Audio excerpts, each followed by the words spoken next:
Hello everyone, Cody Halford here, and welcome back to Sunny Seekers. This episode marks the first in a series we'll be doing over our Greek Isle cruising experience pre-COVID-19 pandemic. So yes, there will be many maskless shots, packed crowds, and certainly some of the tourist spots we hit won't be operating the same way so long as COVID-19 remains a current factor for the time being. We took the cruise in the fall of 2019, but the trip will always remain timeless. For several of the episodes, we will be covering the individual destinations we traveled to, the overall cruise experience on the Norwegian Pearl, with a complete overview of many of the pros and cons a Greek Isle cruise can deliver. In the fall of 2019, KJ, my parents, some of my extended family and I traveled to Rome so we could embark on a 13-day Greek Isle cruise. Our itinerary for the trip included flying in to spend 4 nights in Rome, then boarding the cruise boat and traveling to Kotor, Montenegro, Dubrovnik, Croatia, Corfu, Greece, Santorini, Greece, Athens, Greece, Mykonos, Greece, Sicily, Italy, Naples, Italy, Pisa, Italy, Monte Carlo, Monaco, and back to Rome. And then we traveled by plane to spend 2 full days in Paris.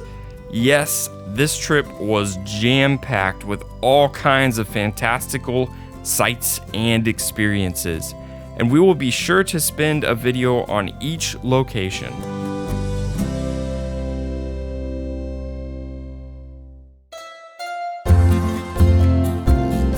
For Rome, we've decided to break our overview down by ranking the sites that we saw over the course of really what was 2 full days worth of time staying there. Rome truly is a wondrous city. Just walking around the streets, you will literally see ancient ruins, with its eclectic culture and vast architectural structures completely immersing you into another world entirely in the past. It truly is a unique experience. I'd absolutely recommend traveling to Rome at least once in your life. And if you do, I'd recommend staying somewhere that's considered walking distance to some of the beloved iconic sites of the city. We had a 7-person group we were traveling with overall, and every single one of us struggled with extreme jet lag after landing.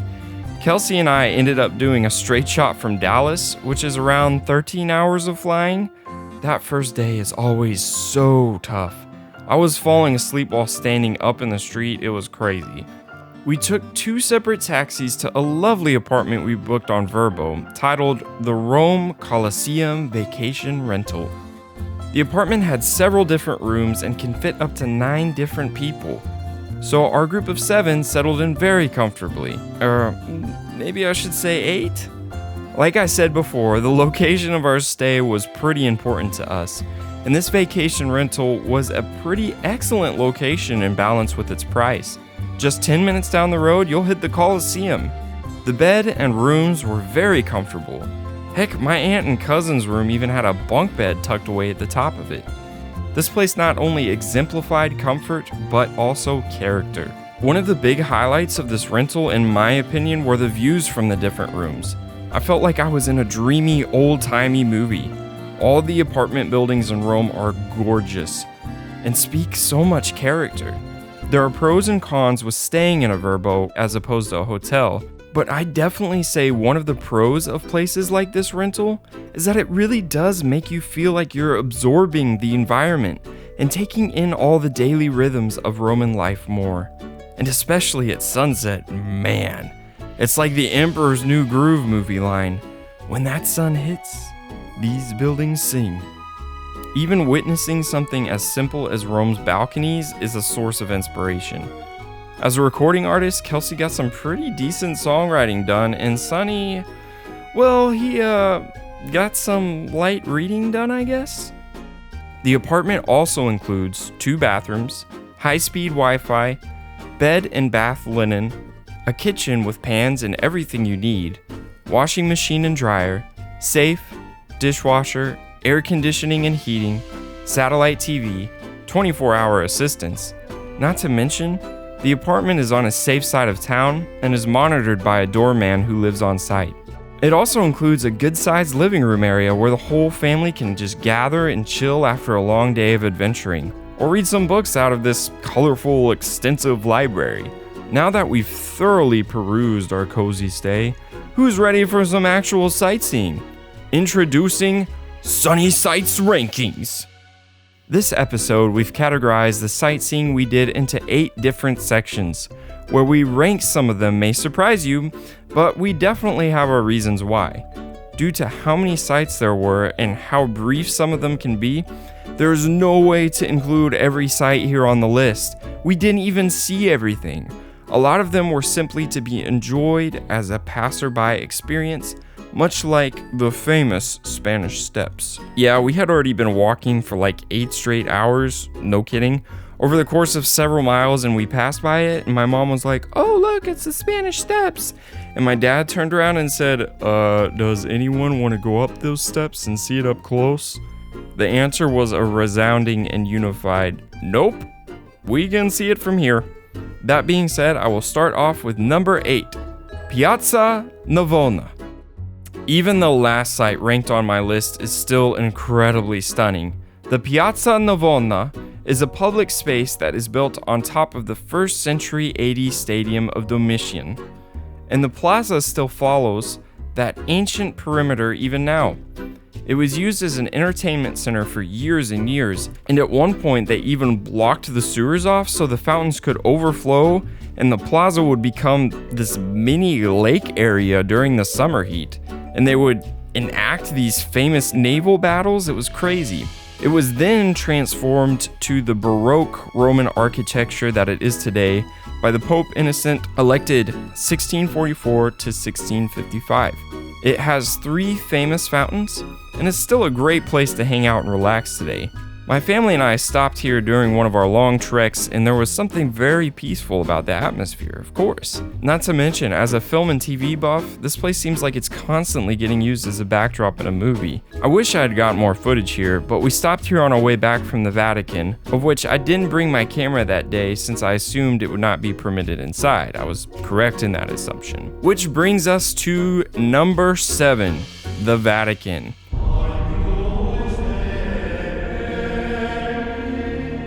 Now, before you shut off the video, let me explain my reasoning as to why something so sacred and well regarded as the Vatican ranks so low on my sunny sights list. Like I just stated, I assumed I was not allowed to bring my camera and Sunny was not allowed to follow us in here for obvious reasons. So most of the documentation was shot on Kelsey's iPhone. Let me first start off by saying that this place is undeniably impressive to look at.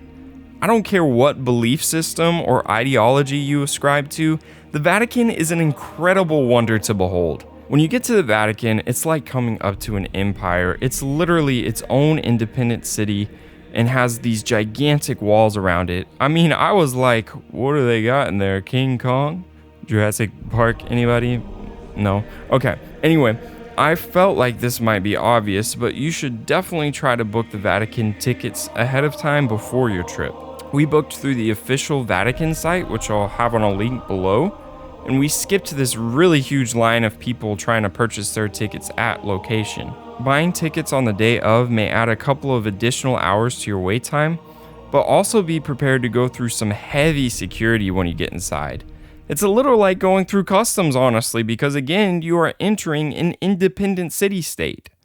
So thus begins my extensive monologue on why our Vatican experience proved to be a one-time only visit for us. The first portion of the visit, we surveyed an impressive array of elaborate art as we passed through the various halls of museums, extremely immersive, almost as if we had become a part of the paintings. Because the artwork, the sculptures, the lavish adornments were everywhere, although the spectacles were rich in beauty and culture, the way in which we were jam-packed into each room, moving through every hall and corridor like cattle, not being allowed to linger and take it all in, got super old really fast. Dude, I feel like dying in here.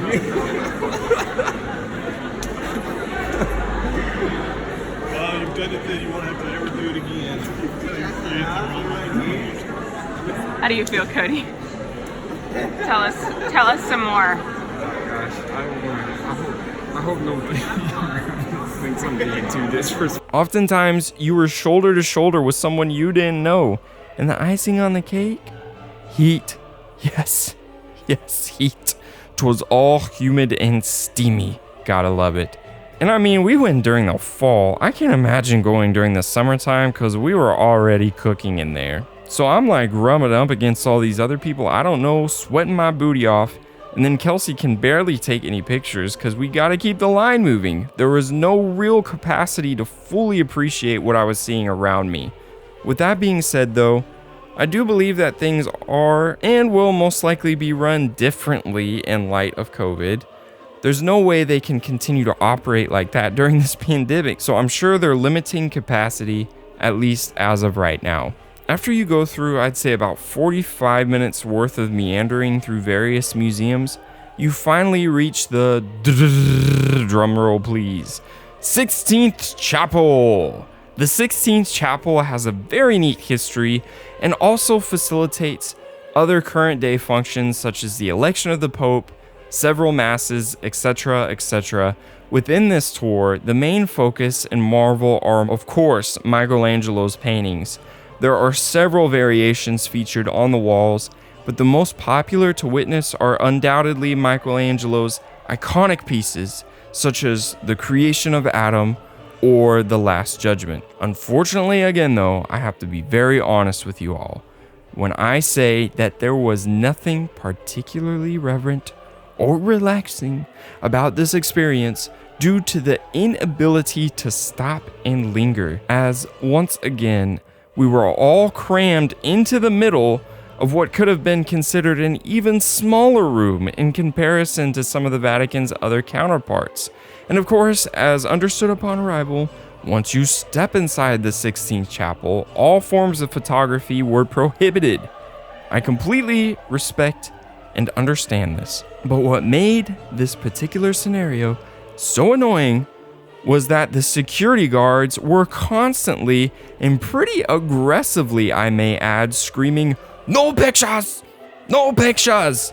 in our faces, in everybody's faces. Maybe I'm being a bit too cynical here, but not gonna lie, it kind of ruined the moment for me. So after all that, your journey then leads you just outside to some of the larger buildings and finally into the very last destination, St. Peter's Basilica. And boy, do they save the best part of the tour for last. If you're looking for the grandest, largest, most ornate and opulent cathedral to exist, I mean, this would be it. The word huge is an understatement. It's adorned head to toe in countless gold, historical decor, paintings, and sacred relics. St. Peter's is truly is a visual sight to behold. Within Catholicism, tradition considers this the official burial site of Apostle Peter, whom they considered to be the very first pope.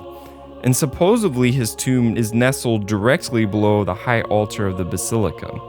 There has been a church here since the 4th century AD with the Roman Emperor Constantine. The architectural renaissance of this current structure began in 1506 and ended in 1626. When you walk in, it totally arrests you. It's just so massive. It's just filled to the brim with beauty. There are also several different sections within the basilica that symbolize important historical pinpoints within the church. So amazing to witness. This was by far the most enjoyable experience of the Vatican, and what made it all worth it to me. You got the opportunity to take your time and actually look around where you wanted, and you weren't being forced to keep the crowd flow moving. In St. Peter's, you got to actually take everything in. With all that being said, overall, I did end up walking away from the Vatican feeling a little underwhelmed though. Maybe if I was Catholic, the long lines, claustrophobia, and heat would have paled in comparison to the weight and significance of the overall experience. But unfortunately for me, I just simply couldn't get past it. He's a fluffer. Look at him. He's a fluffy fluff. I love him. He needs to come see me. Come coming by. Oh, I love him. Te amo. Te amo the fluffer. Number 6. The Trevi Fountain. The Trevi Fountain is another famous hotspot for tourists in Rome. According to Rome.net, the origins of the fountain go back to the year 19 BC, in which period the fountain formed the end of the Aqua Virgo aqueduct. The first fountain was built during the Renaissance under the direction of Pope Nicholas V. The final appearance of the Trevi Fountain dates from 1762, when after many years of works at the hands of Nicola Salvi, hope I pronounced that right, it was finalized by Giuseppe Panini. Definitely didn't pronounce that right. Interestingly enough, the name of Trevi derives from Trevi, 3 ways, since the fountain was the meeting point of 3 streets. And then the myth, originating in 1954 with the movie 3 Coins in the Fountain, goes like this. If you throw 1 coin, you will return to Rome. If you throw 2 coins, you will fall in love with an attractive Italian. If you throw 3 coins, you will marry the person that you met. In order to achieve the desired effect, you should throw the coin with your right hand over your left shoulder. See, looks like Sunny will be coming back. It's no surprise this treasure is considered to be the most beautiful fountain in the world by so many. During the day, the crowds for the fountain were borderline ridiculous. But on the second night of our stay, we stopped by it again, and the crowds had most definitely dwindled. In fact, there really weren't a whole lot of people at it at all. I love you. Number 5, the Roman streets. Now, some people may consider it a bit a waste of time including the Roman streets into my ranking, but hear me out. To my earlier point, just walking around this city, especially in the heart of all the iconic archaeological excavations, is truly an experience within itself. Also, there's just something so cool about walking through the streets right beside these ancient ruins at night.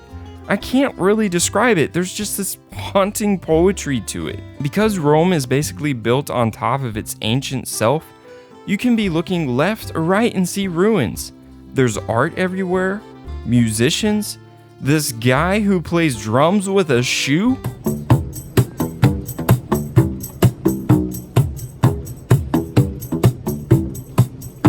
Yeah, I hadn't seen that before.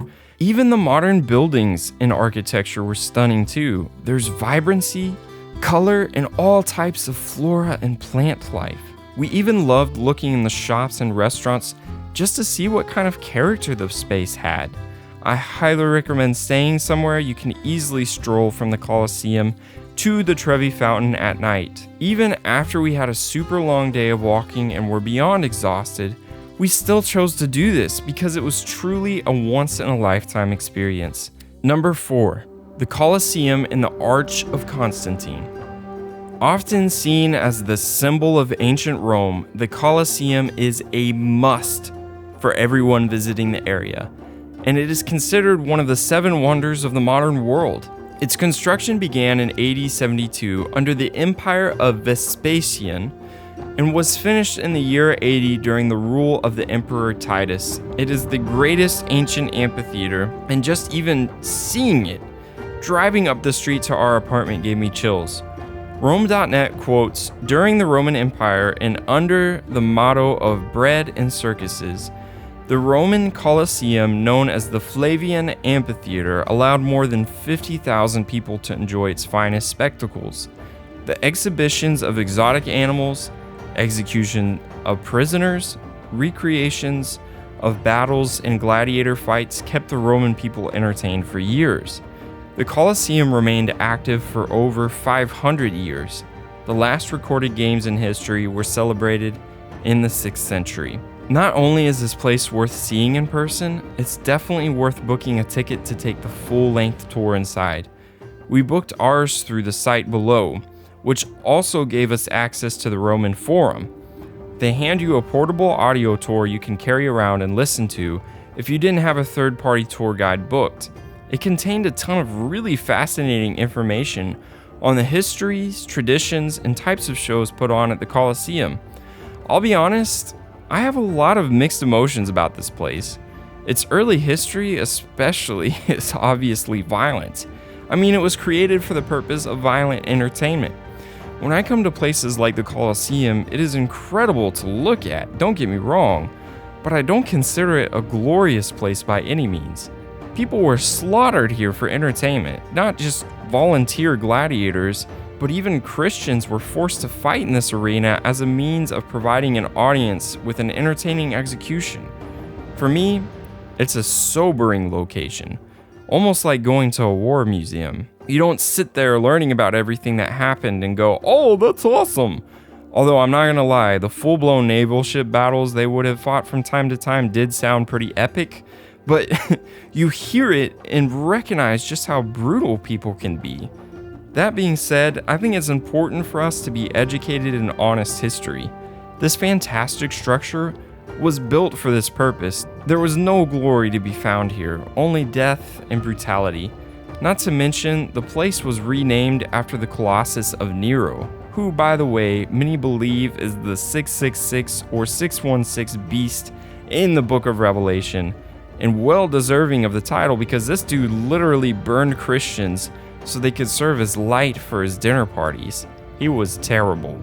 Anyway, done with that rant, the Colosseum is 110% worth seeing for its beauty and touring for its history.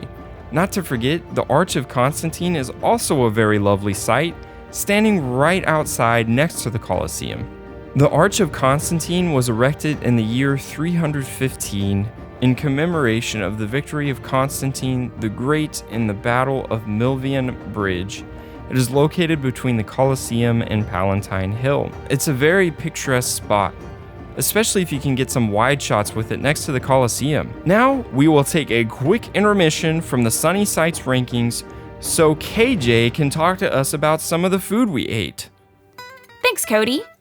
From sweet marinara made from the ripest and juiciest of tomatoes, to gelato that's texture is the thing of dreams, and the fire-roasted, delectably crispy, and exceeds its hype pizza, Rome is not a place that lacks enthusiasm in the taste buds department. Being a wannabe foodie myself, I truly felt like I was in culinary heaven.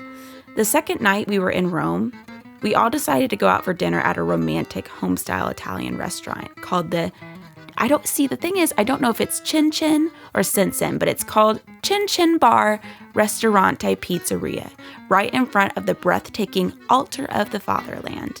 Like, literally, me and Cody, who also happened to be celebrating our second anniversary that night, got to sit out on a quaint, swirly balcony where this magnificent landmark was our sparkling backdrop for the evening. So dreamy, like it was amazing. Felt like I truly was getting the full Rome experience that night. Aside from the beautiful atmosphere, I am pretty positive I had the most delicious plate of spaghetti I've ever had the joy of partaking. In fact, I know this was the best plate of spaghetti I've ever had. The sauce was light, fresh, slightly sweet, and so tasteful. All the flavors were in perfect harmony with one another. I'm not kidding. And guys, the portion size was about the perfect measure of a fist, a size nutritionists usually recommend for healthy portions. And not only were my taste buds singing, but my tummy was happy and filled too. Along with Rome's light portions, their produce, wheat, and meats are typically found to be grown, curated, and raised more organic, fresh, and holistic. Rome also loves their olive oil. It is a main staple within all aspects of their daily life, from throwing it on top of linguine to using it as a secret elixir for their skin.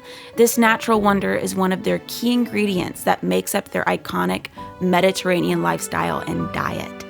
Olive oil helps food digest better, and thus helps with overall gut health. Italians take their caffeine very seriously and view it as another counterpart to wine.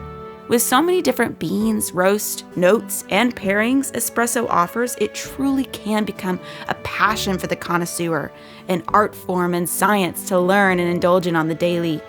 Being a huge coffee nerd myself, I feel like I had finally found my people. Not going to lie though, trying to order a drink at a busy, iconic hub like, say, Cafe Tazza de Oro, with very little known Italian was truly one intimidating experience. Even with being the fairly versed coffee nerd that I am, I still felt a bit out of my element standing amongst the native savants of this precious strip. Coffee shops started and began in the Mediterranean. Honestly, the concept of coffee shops really didn't start blowing up in the US until the TV show Friends came on the air in the 90s and made chilling at your fave local shop appealing and cool. If you have an opportunity to hit up a local bakery during your stay, I highly, highly recommend it. We just so happen to have a cute little family-owned bakery, Leontica Conateria Roma. Sorry if I totally butchered that. Right next to our VRBO, it was there, and we flocked there each morning to try something different off their menu for breakfast. One night, as we were headed back from one of our long evening strolls, me, Cody, and his cousin Amy stopped to have some true, genuine gelato, and friends, it did not disappoint. Gelateria de Constanza. This was the place we enjoyed that dreamy, creamy goodness. Oh, and finally, cannot forget the pizza. We cannot forget the pizza, y'all. I've heard about the pizza here in Rome, but never could have imagined what I would have experienced. The fire on the crust, the crackly, crispy crunch it ignites, the vibrancy of the sauce mixed with the tangy, gooey cheeses and grilled veggies, y'all. Ugh. The place we ate at was on the other side of Rome, and it was totally worth the travel. Tucked away in a little corner within the winding streets near the Vatican, it was a treasure location that isn't highly advertised, but highly praised for its true Italian essence and glory. Pizzeria de Buffetto. It's a must visit. So, now that I got your taste buds swirling with anticipation, let's continue on to find out what our top 3 of the sunny sights ranking for Rome will be. Cody, take it away. Thanks, KJ.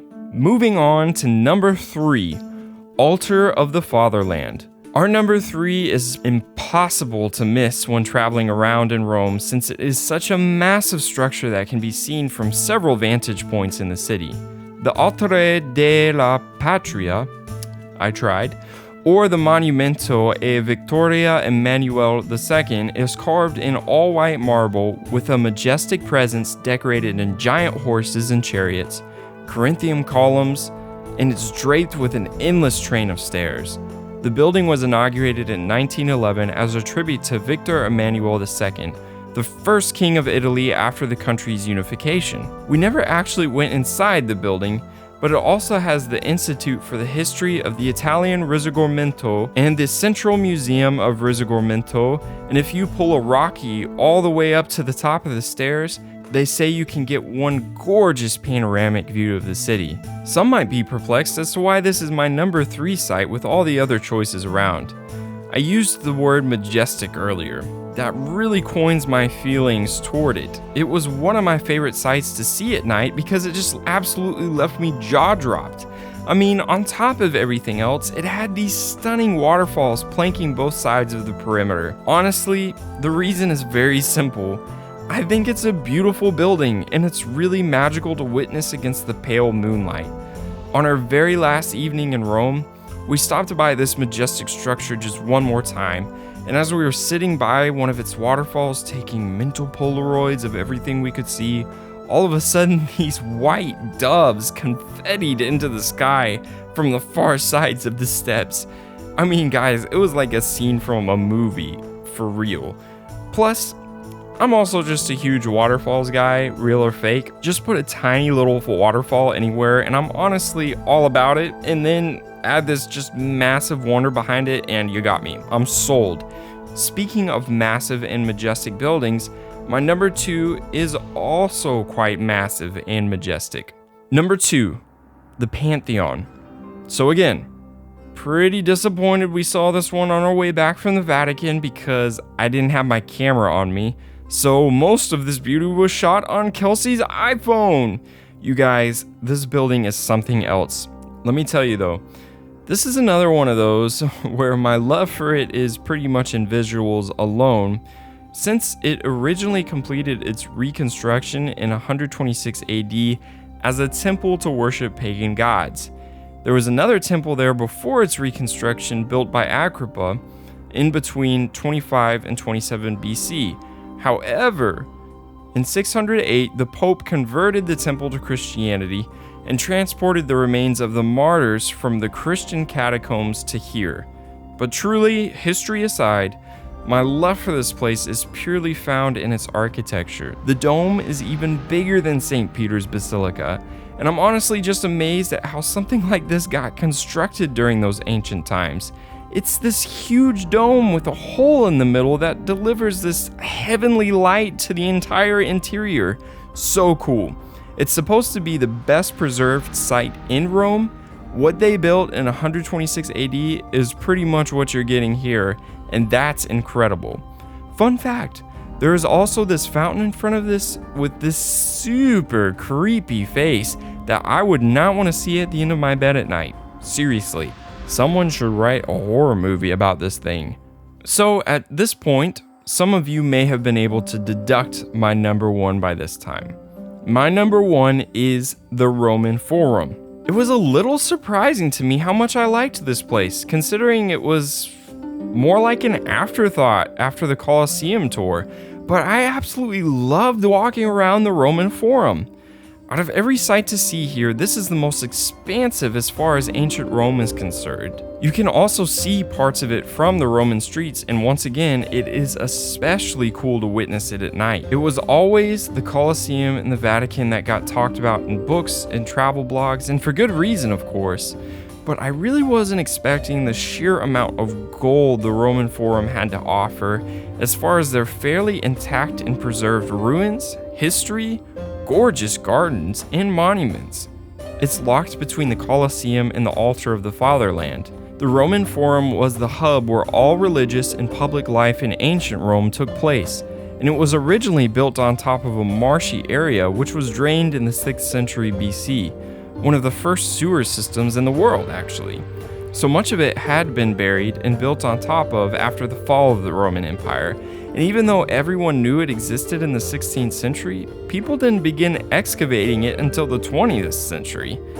We started off taking a street leading from the Colosseum to the entrance of the Forum, and up ahead you can see the Arch of Titus. For you biblical history and eschatology nerds out there, this archway was built in 81 AD to commemorate Rome's victory over Jerusalem. It had several depictions of the procession celebrated in 71 AD after the fall of Jerusalem. It also became the symbol of the Jewish dispersion.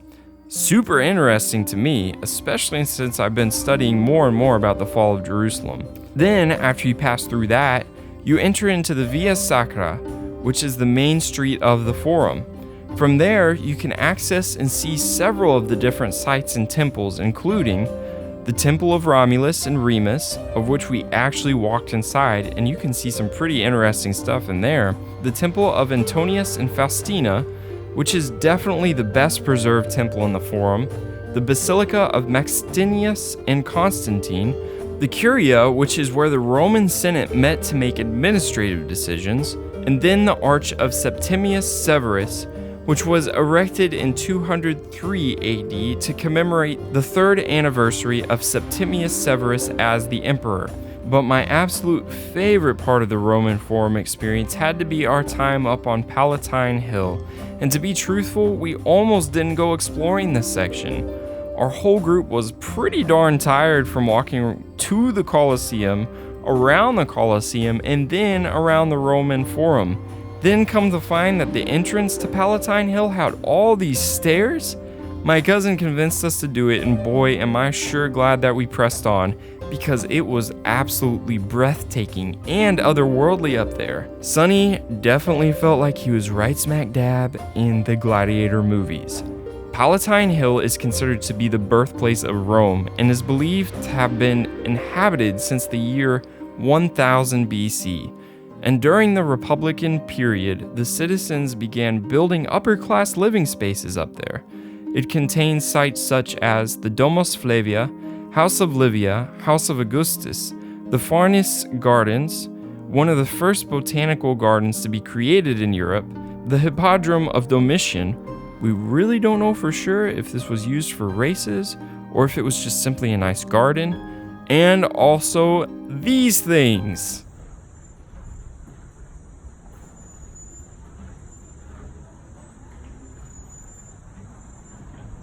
Not to mention, there are some beautiful picturesque gardens and vegetation featured on top of these ancient structures. And you get some pretty fantastic views of the entire city since it is in an elevated location on a hill. I will also add that during our visit, we practically had Palatine Hill all to ourselves. I'm not sure if most people don't know to walk up there or just don't make the trek, but it was just one more cherry on top that added this overall relaxing, paradise-like time-traveling experience for me. Palatine Hill paired with the entire Roman Forum is a must-do on your trip to Rome. As a Christian, it's a sobering perspective to think about all the history that has happened here. But through the biblical worldview, I think it's good to observe history so that we can learn from it.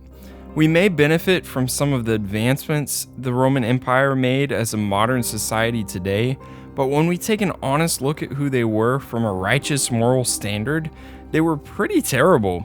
They did build this great empire. I mean, one of the greatest in the world, if not the greatest man-influenced empire to have ever been created.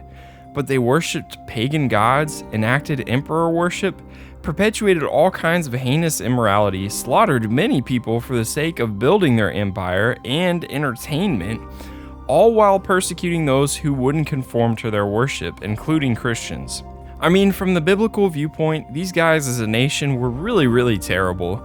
At one point in history, the empire of ancient Rome took over the nation of Israel, carried out the crucifixion of Christ, completely decimated Jerusalem, and nearly destroyed the early church.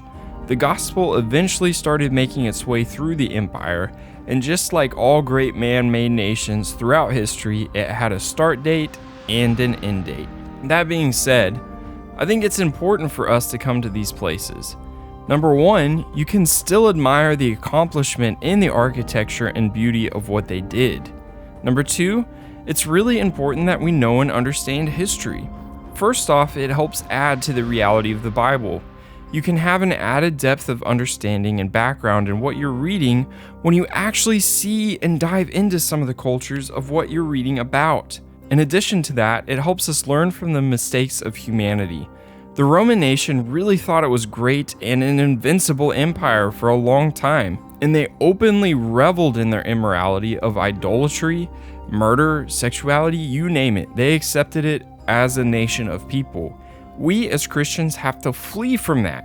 Openly engage with the gospel of the salvation of Christ. Treasure the word and the law of God and understand our human history in context to all of that.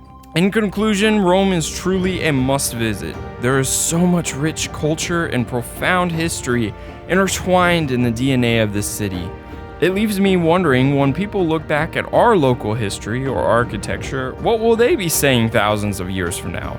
Will our architecture last too? What will they say about the morality of our culture and government? Thanks guys, and next time on Sunny Seekers, we will be talking about the pros and cons of taking a Mediterranean cruise, as well as a brief review of the Norwegian Pearl, our chosen cruise boat to go with for our 13-day Mediterranean cruise trip. Until next time, keep on seeking the sunny side.